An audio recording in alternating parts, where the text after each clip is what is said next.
The tense state of relations between the U.S. and Saudi Arabia has been roiled lately by two issues: a pending bill in Congress that would allow lawsuits against countries found to have been involved in terrorist attacks on American soil, and the so-called 28 pages, parts of a congressional inquiry after September 11th, that are said to detail possible Saudi complicity in aiding the attacks. Here to tell us more about both is Chief Foreign Affairs Correspondent Margaret Warner. So first, let's talk about the bill, what's in it, and what's the status of it? The bill, Hari, would carve out a special exemption in what's called the Foreign Sovereign Immunity Act, which every country has a similar act and observe, which is you don't sue foreign governments, with a few narrow exceptions. There was an exception made for terrorism, but only if you were on the state sponsor of terrorism list, which Saudi isn't. So these 9/11 victims' families have been trying to push this, get this bill and in a court.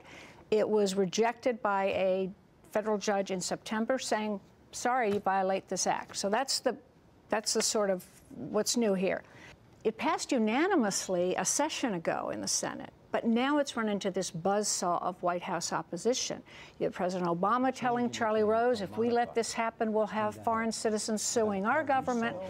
All of the senior members of the administration have come out against this. So, and then 2 weeks ago, Senator Lindsey Graham, one of the 22 co-sponsors and a lawyer by training, put a hold on the bill. So people thought it was dead. But several widows came to see him last week. He was working on language. And today I learned that very quietly he had removed his hold on Tuesday. So what's happening right now is that the two main co-sponsors, Republican John Cornyn and Democrat Chuck Schumer of New York, are essentially counting heads.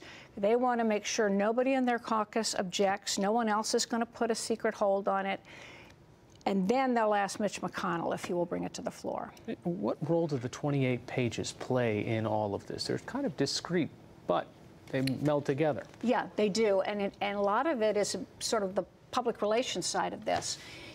A White House official said to me that the 60 Minutes report that appeared, 3 weeks ago, in which the head of the congressional investigation co-sponsor, Bob Graham, and 3 of the 9/11 Commission members, which, was an independent, came out and said there is they didn't say evidence, but strong signs of Saudi complicity in aiding some of the hijackers. As we recall, 15 of the 19 were Saudi.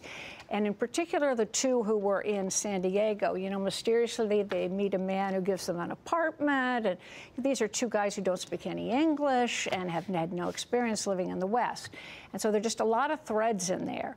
And so what one White House official said is that 60 Minutes report has been like a booster rocket to this Saudi lawsuit bill.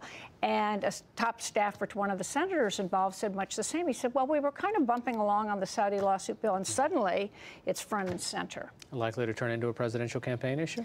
Well, maybe. The thing is that both Hillary Clinton and Donald Trump have actually endorsed the Saudi lawsuit bill. And so, especially when they were in New York and on New York, radio and television. So I think the only thing that could become political is if President Obama, who's supposed to decide on the 28 pages, supposedly by the end of next month, if he were to say, I'm not releasing them, then it could be an issue.